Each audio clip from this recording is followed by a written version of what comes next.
Pemirsa kasus anyar COVID-19 nasional Kuningan Injap, ring tanggal 19 Oktober, pewawahan kasus mawali mungguh ring penyuan diri.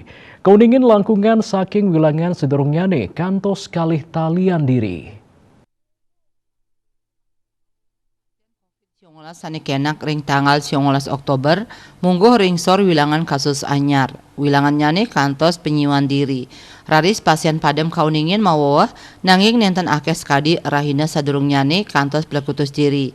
Anutin data Kementerian Kesehatan nyinayang pawahan kasus COVID-19 wenten kali tali nanggu 300 sangang dasa diri dados nyane kata wilangan nyane langkungan 6 jutaan diri. Selantur nyane pasien kena kauningin siu nanggu sama skutus diri. Indik pasien sede mawawah 16 diri, dados nyane kata wilangan nyane langkungan karoblah diri, dawag pandemi limbak bulan Maret warsa kali-tali kali dasa sani lintang.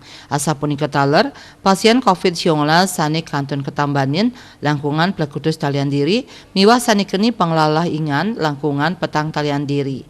Dia Dewi Bali Pos Nguningayang.